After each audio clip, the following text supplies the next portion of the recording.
മലയാളം ക്ലാസ്സിലേക്ക് സ്വാഗതം. ഇന്ന് നമുക്ക് ഒരു പുതിയ പാഠം പഠിക്കണം.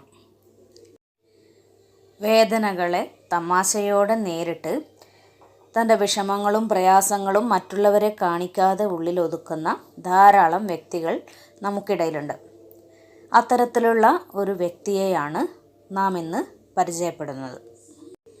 മലയാള ചലച്ചിത്ര രംഗത്തെ പ്രതിഭാധനനായ നടൻ ഇന്നസെൻറ്റിനെ നിങ്ങൾക്കെല്ലാവർക്കും അറിയാമല്ലോ. തനിക്ക് അപ്രതീക്ഷിതമായി വന്നുപെട്ട ക്യാൻസർ എന്ന മാരക രോഗത്തെ തൻ്റെ സഹജമായ നർമ്മബോധത്തോടെ അദ്ദേഹം എങ്ങനെയാണ് അതിനെ നേരിട്ടത്, അതിനെ അതിജീവിച്ചത് എന്ന അനുഭവം വിവരിക്കുകയാണ് ക്യാൻസർ വാർഡിലെ ചിരി എന്ന കുറിപ്പിൽ. ഏത് പ്രതിസന്ധിയെയും മറികടക്കാൻ ഒരു കൂട്ട് നമുക്ക് ആവശ്യമാണ്. ഇന്നസെൻറ്റ് ജീവിതത്തിൻ്റെ ഒരു വലിയ പ്രതിസന്ധി എങ്ങനെയാണ് നേരിട്ടത് എന്ന് നമുക്ക് നോക്കാം. മഹാരോഗങ്ങൾക്ക് 3 അവസ്ഥകളുണ്ട് എന്നാണ് അനുഭവത്തിലൂടെ മനസ്സിലാക്കിയത്. തനിക്ക് രോഗമാണ് എന്നറിഞ്ഞുണ്ടാകുന്ന ഞെട്ടലും കടുത്ത ഏകാന്തതയുമാണ് ആദ്യത്തേത്. അതിനുശേഷം പതുക്കെ പതുക്കെ നാം അതുമായി താതാത്മ്യപ്പെടും. ശരിക്കും പറഞ്ഞാൽ കീഴടങ്ങൽ. അടുത്ത ഘട്ടം ചികിത്സയ്ക്കൊപ്പം രോഗത്തെ മറികടക്കാനുള്ള യത്നങ്ങളാണ്. ഈ യത്നങ്ങളിൽ ഓരോരുത്തർക്കും ഓരോന്നായിരിക്കും പിൻഫലം. ചിലർക്ക് ധൈര്യം, ചിലർക്ക് പ്രാർത്ഥന, മറ്റു ചിലർക്ക് വാടാത്ത പ്രതീക്ഷ. നമ്മുടെ ജീവിതത്തിലുണ്ടാകുന്ന പ്രതിസന്ധികളെ പ്രസാദാത്മകമായി എങ്ങനെ നേരിടും എന്നത് സ്വന്തം ജീവിതാനുഭവത്തിലൂടെ കാട്ടിത്തരികയാണ് ഇന്നസെൻറ്റ്. മഹാരോഗങ്ങൾക്ക് 3 അവസ്ഥകളുണ്ട് എന്നാണ് അദ്ദേഹം അനുഭവത്തിലൂടെ മനസ്സിലാക്കിയത്. ഏതൊക്കെയാണ് അദ്ദേഹം പറയുന്ന 3 അവസ്ഥകൾ? നമുക്ക് എന്തെങ്കിലും ഒരു അസുഖമുണ്ടെങ്കിൽ തനിക്ക് രോഗമാണ് എന്നറിയുമ്പോൾ നമുക്കുണ്ടാകുന്ന ഞെട്ടൽ, പിന്നീട് കടുത്ത ഏകാന്തതയായിരിക്കും. കടുത്ത ഏകാന്തത എന്ന് പറഞ്ഞാൽ നമ്മൾ ഒറ്റയ്ക്കിരുന്ന് ചിന്തിക്കും, എനിക്ക് വന്ന ഈ മഹാരോഗം അല്ലേ, അതിൽ വേവലാതിയും പേടിയും ഞാനിപ്പോഴും മരിക്കുമോ എന്നൊക്കെയുള്ള ചിന്തകളൊക്കെ നമ്മളെങ്ങനെ അലട്ടിക്കൊണ്ടിരിക്കും. മറ്റാരോടും സംസാരിക്കാതെ ഒറ്റയ്ക്കിരിക്കുന്നൊരു ശീലമൊക്കെ നമ്മളിലേക്ക് പെട്ടെന്നുണ്ടാവും. അതിനുശേഷം പതുക്കെ പതുക്കെ നമ്മൾ അതുമായിട്ട് താതാത്മ്യപ്പെടും. താതാത്മ്യപ്പെടുക എന്ന് പറഞ്ഞാൽ അതിനോട് ഐക്യപ്പെടുക, അതായത് അതിനോട് യോജിച്ചു പോകും അല്ലേ. എനിക്ക് അസുഖമുണ്ട് എന്നതിനോട് നമ്മളാണ്ട് യോജിച്ചു പോകും. ശരിക്കും പറഞ്ഞാൽ ആ രോഗത്തിന് നമ്മൾ കീഴടങ്ങിയെന്നർത്ഥം. അടുത്ത ഘട്ടം ചികിത്സയ്ക്കൊപ്പം രോഗത്തെ മറികടക്കാനുള്ള യത്നങ്ങളാണ്. അതായത് 3ാമത്തെ ഘട്ടം എന്താണ്? പിന്നെ നമ്മൾ ഏതാണ്ട് രോഗമൊക്കെ ആയിട്ട് യോജിച്ചു പോയി. പിന്നെ നമ്മൾ ചികിത്സയാണ് അല്ലേ. ചികിത്സയ്ക്കൊപ്പം നമുക്ക് അതിനെങ്ങനെ മറികടക്കാം അതിനുള്ള പ്രയത്നങ്ങളാണ് 3ാമതായിട്ട് നടക്കുന്നത്. ഈ യത്നങ്ങളിൽ, അതായത് എന്തെങ്കിലും അസുഖം വന്നുപെട്ടാൽ ഓരോരുത്തർക്കും ഓരോന്നായിരിക്കും പിൻബലം. അതായത് ചിലർ നല്ല ധൈര്യത്തോടു കൂടി ഇരിക്കും, ഈ അസുഖമൊക്കെ എനിക്ക് നേരിടാൻ പറ്റുന്നുള്ളൊരു ധൈര്യം, അതായത് ഇത് മാറും, അസുഖം മാറും എന്നുള്ള ധൈര്യം. ചിലർക്ക് പ്രാർത്ഥന, ചിലർ പ്രാർത്ഥനയിൽ മുഴുകുകയാണ് ചെയ്യുക, ദൈവത്തോട് പ്രാർത്ഥിക്കുക അല്ലേ, ഈ രോഗത്തിൽ നിന്ന് തന്നെ എനിക്ക് മുക്തി തരണം എന്നുള്ള പ്രാർത്ഥനയാണ് ചിലർക്ക്.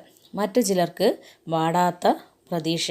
ചിലർക്ക് എന്തായിരിക്കും, നല്ല പ്രതീക്ഷ ഉണ്ടാവും, ഇതൊന്നും ഒന്നുമല്ല, ഞാൻ എന്ത് ചെയ്യും, ഇതിനൊക്കെ തരണം ചെയ്യുന്നൊക്കെയുള്ള, അല്ലെങ്കിൽ എനിക്ക് നല്ല അസുഖമൊന്നുമില്ലാത്തൊരവസ്ഥയിലേക്ക് ഞാൻ വരും എന്നുള്ള പ്രതീക്ഷയാവും ചിലർക്ക് ഉണ്ടാവുക.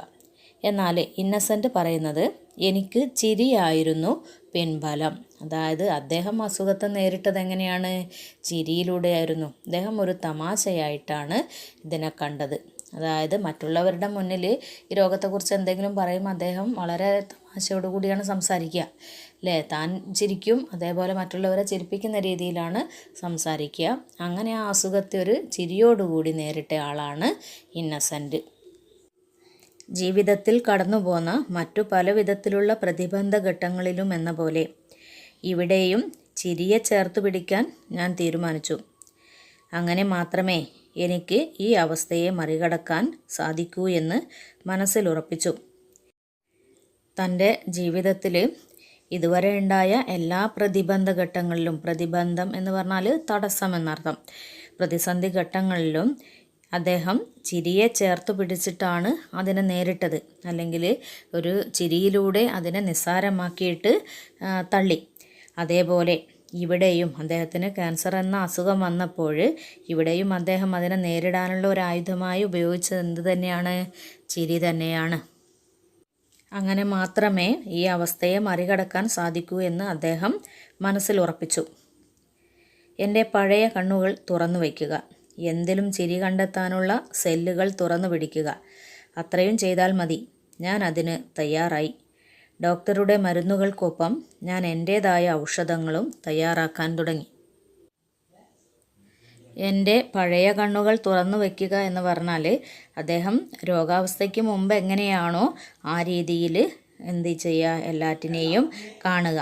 എന്തിലും ചിരി കണ്ടെത്താനുള്ള സെല്ലുകൾ തുറന്നു പിടിക്കുക. അതായത് അദ്ദേഹം ഏത് കാര്യമാണെങ്കിലും അതിലെന്ത് ചെയ്യുക, ചിരി കണ്ടെത്താനുള്ള ഒരു ശ്രമം ഉണ്ടാവുക. അത്രയും ചെയ്താൽ മതി. അതിനുവേണ്ടി അദ്ദേഹം തയ്യാറായി. ഡോക്ടറുടെ മരുന്നുകൾക്കൊപ്പം അദ്ദേഹം എങ്ങനെയൊക്കെ ഈ രോഗത്തെ നേരിടാൻ പറ്റുമോ ആ രീതിയിലുള്ള പരിശ്രമങ്ങളൊക്കെ അദ്ദേഹവും തുടങ്ങി. എനിക്ക് ക്യാൻസറാണ് എന്ന കാര്യം നാട്ടിലാകെ പരന്നു തുടങ്ങിയിരുന്നു. ആദ്യം അറിഞ്ഞത് ബന്ധുക്കളാണ്. അവർ വന്നു തുടങ്ങി. ദയനീയമായ മുഖവുമായി നിൽപ്പു തുടങ്ങി. സഹതാപ വാക്കുകൾ പറഞ്ഞു.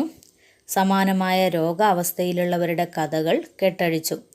ഏതു രോഗിയും ഇതിനെയൊക്കെ നേരിട്ടേ പറ്റൂ. എല്ലാം കേട്ട് ഞാൻ കിടന്നു. അതായത് ഇന്നസെൻറ്റിന് ക്യാൻസറാണ് എന്ന കാര്യം നാട് മുഴുവൻ അറിഞ്ഞു. പ്രത്യേകിച്ച് ഇദ്ദേഹം ഒരു ആക്ടറാണ് അല്ലേ, അതുകൊണ്ട് തന്നെ ചെറിയ കാര്യമാണെങ്കിലും ആളുകളൊക്കെ അറിയും. അപ്പോൾ അദ്ദേഹത്തിന് അസുഖമുണ്ടെന്ന് നാട്ടിലാകെ പരന്നു തുടങ്ങിയിരുന്നു. ആദ്യം അറിഞ്ഞത് ആരാണ്? ബന്ധുക്കളാണ്. അവരോരോരുത്തരായിട്ട് അദ്ദേഹത്തെ കാണാൻ വന്നു തുടങ്ങി. അവർ ദയനീയമായ മുഖവുമായിട്ട് അദ്ദേഹത്തിന് മുമ്പിൽ നിൽക്കാൻ തുടങ്ങി. മാത്രമല്ല ചിലർ സഹതാപ വാക്കുകൾ പറയുന്നുണ്ട്. ഇതുപോലെ സമാനമായ രോഗം അവസ്ഥയിലുള്ളവരുടെ, അതായത് ഇതേ അസുഖമുള്ള മറ്റുള്ളവരുടെ കഥകൾ അവരിങ്ങനെ പറയാൻ തുടങ്ങി. അപ്പോൾ ഇതൊക്കെയാണ് ഏത് രോഗിയും നേരിടേണ്ടത് എന്ന് തന്നെയാണ് ഇന്നസെൻ്റ് പറയുന്നത്. ഏത് രോഗിയായാലും ഇതുപോലുള്ള അവസ്ഥകളൊക്കെ അവർ നേരിടേണ്ടി വരുമെന്ന് അദ്ദേഹം പറയുന്നു. ക്യാൻസർ എൻ്റെ ശരീരത്തിൽ ആക്രമണം അഴിച്ചുവിട്ട സമയത്ത് തന്നെയാണ് ഇരിങ്ങാലക്കുടയിലെ പ്രസിദ്ധമായ പിണ്ടിപ്പെരുന്നാൾ വന്നത്.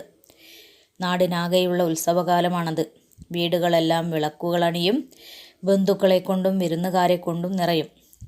എന്നാൽ ഇങ്ങനെ അസുഖമായി കിടക്കുന്ന അവസ്ഥയിൽ വീട്ടിൽ ആഘോഷമൊന്നും വേണ്ട എന്ന് ആലീസ് പറഞ്ഞു. മനസ്സാകെ മൂടിക്കെട്ടി നിൽക്കുമ്പോൾ ആഘോഷങ്ങൾക്കൊന്നും തോന്നില്ല. എങ്കിലും ഞാൻ വൈകുന്നേരങ്ങളിൽ പതുക്കെ നടന്ന് ഗേറ്റിൻ്റെ അടുത്ത് ചെന്നു നിൽക്കും. ആൾക്കാർ അങ്ങനെ ഒഴുകുന്നത് കാണാം. കഴിഞ്ഞ വർഷം വരെ ഞാനും ആ ആൾക്കൂട്ടത്തിൻ്റെ ഭാഗമായിരുന്നു. അദ്ദേഹത്തിന് അസുഖം വന്ന സമയത്താണ് ഇരിങ്ങാലക്കുടയിലെ പ്രസിദ്ധമായ പിണ്ടിപ്പെരുന്നാൾ വന്നത്. നാടിനാകെയുള്ള ഉത്സവകാലമാണ് പിണ്ടിപ്പെരുന്നാൾ എന്ന് പറയുന്നത്. പിണ്ടിപ്പെരുന്നാളിന് ബന്ധുക്കളൊക്കെ വീടുകളിൽ വരും, അതുപോലെ വിരുന്നുകാരുണ്ടാവും. എന്നാൽ ഇദ്ദേഹത്തിന് അസുഖമാണ്. അതുകൊണ്ട് തന്നെ അസുഖമായി കിടക്കുന്ന അവസ്ഥയിൽ ഇദ്ദേഹത്തിൻ്റെ വീട്ടിൽ ആഘോഷമൊന്നും വേണ്ട എന്ന് ഇന്നസെൻറ്റിൻ്റെ ഭാര്യയായ ആലീസ് പറഞ്ഞു. അതായത് എല്ലാവരുടെയും മനസ്സ് മൂടിക്കെട്ടി നിൽക്കുകയാണ്. ഇങ്ങനെ ഒരു അസുഖമുണ്ടെന്ന് പെട്ടെന്ന് അറിയുമ്പോഴുള്ള ആ ഒരവസ്ഥ. ഇന്നസെൻ്റൊക്കെ തമാശയോടുകൂടിയാണ് കാണുന്നതെങ്കിലും ഭാര്യയ്ക്ക് വളരെ വേവലാതി ഉണ്ടായിരുന്നു. അദ്ദേഹത്തിൻ്റെ മനസ്സിൽ അല്പം ഭയമൊക്കെ ഉണ്ടാവാം, പക്ഷെ അത് നേരിടാൻ വേണ്ടിയാണ് അദ്ദേഹം തമാശ രൂപത്തിലൊക്കെ നേരിടുന്നത്. അപ്പോൾ അതുകൊണ്ട് തന്നെ ആലീസ് എന്ത് പറഞ്ഞു? മനസ്സാകം മൂടിക്കെട്ടി നിൽക്കുമ്പോൾ ആഘോഷങ്ങൾക്കൊന്നും തോന്നില്ല. അതുകൊണ്ട് തന്നെ നമുക്ക് പിണ്ടിപ്പെരുന്നാൾ ആഘോഷമൊന്നും വേണ്ട എന്ന് പറഞ്ഞു. എങ്കിലും ഇദ്ദേഹം വൈകുന്നേരങ്ങളിൽ നടന്നിട്ട് ഗേറ്റിൻ്റെ അടുത്ത് ചെന്ന് നിൽക്കും. അവിടെ റോട്ടിലൂടെ ആളുകൾ ഇങ്ങനെ പോകുന്നത് കാണാം. അതായത് ആളുകൾ പോവുക എന്നല്ല പറയുന്നത്, ഒഴുകുന്നത് കാണാം എന്നാണ്. അത്രയും ജനങ്ങളിങ്ങനെ ആഘോഷത്തിൻ്റെ അല്ലെങ്കിൽ ഈ പിണ്ടിപ്പെരുന്നാൾ കാണാൻ വേണ്ടി പോകുന്നുണ്ടാവും. കഴിഞ്ഞ വർഷം വരെ ഈ ആൾക്കൂട്ടത്തിൽ ആരും ഉണ്ടായിരുന്നു? ഇന്നസെൻറ്റും ഉണ്ടായിരുന്നു. അതാലോചിച്ചപ്പോൾ എനിക്ക് സങ്കടം തോന്നി. അങ്ങനെ നിൽക്കുമ്പോൾ അതുവഴി കടന്നുപോയ ഒരു വഴിപോക്കൻ ചോദിച്ചു, എന്താ ഇന്നസെൻ്റേ, നിങ്ങളുടെ വീട്ടിൽ ആരെങ്കിലും മരിച്ചോ? പെരുന്നാളിൻ്റെ വെളിച്ചവും ബഹളവും ഒന്നുമില്ലാതെ. ഇല്ല, മരിച്ചിട്ടില്ല. അടുത്ത കൊല്ലം മരിക്കണതിൻ്റെ റിഹേഴ്സലാ. ഞാൻ സിനിമാ നടനല്ലേ. ഞങ്ങൾ ഏത് രംഗം ഷൂട്ട് ചെയ്യണതിൻ്റെയും മുമ്പേ ഒരു റിഹേഴ്സൽ എടുക്കും. മനസ്സിനക്കരെ എന്ന സിനിമ നിങ്ങൾ കണ്ടിട്ടുണ്ടോ? അതിൽ ഞാൻ മരിച്ചു കിടക്കുന്ന ഒരു രംഗമുണ്ട്. 6ലധികം തവണയാണ് അതിൻ്റെ റിഹേഴ്സൽ എടുത്തത്. എന്നിട്ടാണ് ഷോട്ടൊക്കെ ആയത്. അതുപോലെ ഇത് അടുത്ത വർഷത്തെ വാലായ്മയ്ക്കുള്ള റിഹേഴ്സലാണ്. അങ്ങനെ അദ്ദേഹം സങ്കടത്തോടു കൂടി ഗേറ്റിനരികിൽ നിൽക്കുകയാണ്. കാരണം കഴിഞ്ഞ വർഷം വരെ അദ്ദേഹം ആ ആൾക്കൂട്ടത്തിനോടൊപ്പം ആഘോഷിക്കാനുണ്ടായിരുന്നു. ഇപ്പോൾ അദ്ദേഹം രോഗബാധിതനാണ്. അതുകൊണ്ട് അദ്ദേഹത്തിന് സങ്കടം തോന്നി.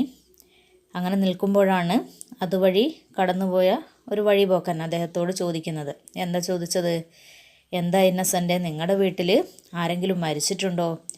അതായത് പെരുന്നാളിന് വെളിച്ചവും ബഹളവും ഒക്കെ ഉണ്ടാവേണ്ടതാണ്, പക്ഷെ നിങ്ങളെ വീട്ടിൽ ഇതൊന്നും കാണുന്നില്ലല്ലോ, ആരെങ്കിലും മരിച്ചോ എന്ന് ചോദിച്ചു.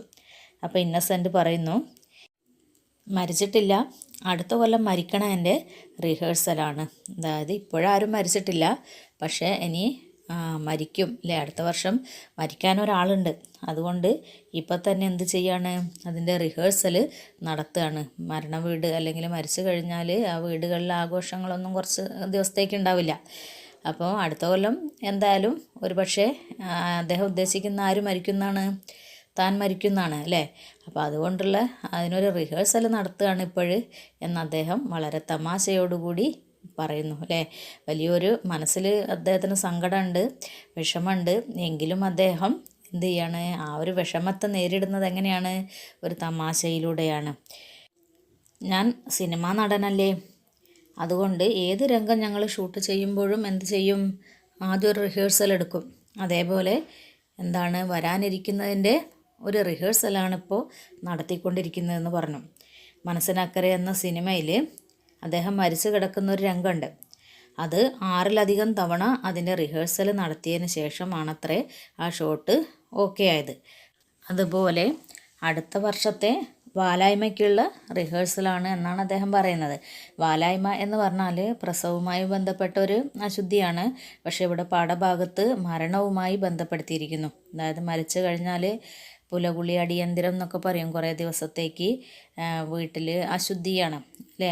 ആ ഒരു അശുദ്ധിക്ക് നമ്മൾ ഈ പറയുന്നത് പോലുള്ള ആഘോഷങ്ങളൊന്നും ഉണ്ടാവില്ല അല്ലേ. ആ സമയത്ത് കുറച്ച് ദിവസം, മരണത്തിന് ശേഷമുള്ള കുറച്ച് ദിവസം ആഘോഷങ്ങളോ അല്ലെങ്കിൽ ഒന്നും നടത്തില്ല. അപ്പോൾ അതുകൊണ്ട് തന്നെ അടുത്ത വർഷത്തെ ഈ വാലായ്മയ്ക്കുള്ള അല്ലെങ്കിൽ മരണത്തിന് ശേഷമുള്ള ആ ഒരു അവസ്ഥയ്ക്കുള്ള റിഹേഴ്സലാണിപ്പോൾ നടത്തുന്നത് എന്നാണ് ഇന്നസെൻ്റ് പറയുന്നത്.